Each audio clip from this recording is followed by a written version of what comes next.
Tiraw pang matagalan ang benepisyong dala ng pagiging host country ng Canada ng World Cup ayon sa isang ekonomista. Pero mahalaga pa rin daw na kinuha ng bansa ang pagkakataon dahil may pakinabang pa rin itong hatid. Ang report mula kay Rhea Santos. Tiba-tiba raw ang hospitality at service sector, kasama ang mga small business sa paligid ng lugar kung saan nagaganap ang matches sa desisyon ng Canada na maging host country ng World Cup. Ayon sa ekonomistang si Michael Batu, magandang investment ang pinasok na ito ng mga syudad gaya ng Toronto at Vancouver. Pero dapat daw malaman na short-lived ang benepisyong hatid nito at di pang matagalan.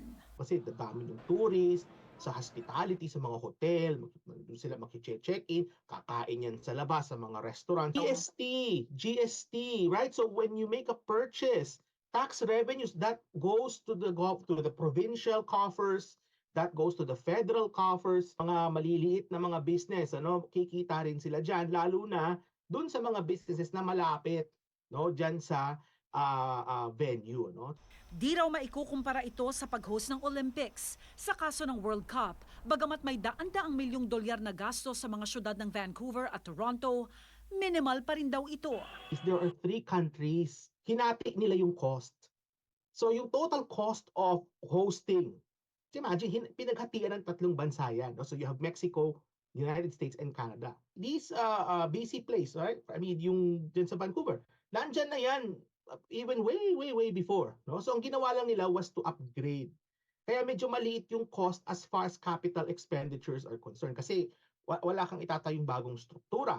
Sa BC, ayon sa Ministry of Tourism, Arts, Culture and Sport o TAX, tinataya nga abot sa $1 bilyong ang dagdag sa GDP dahil sa tournament at sa susunod na 5 taon matapos nito.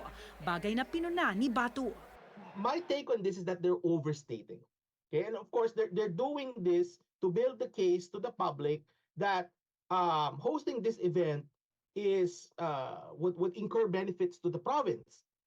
Let's say the government collected revenues out of this FIFA event, and then they used those revenues for public investments that would generate growth over the long term.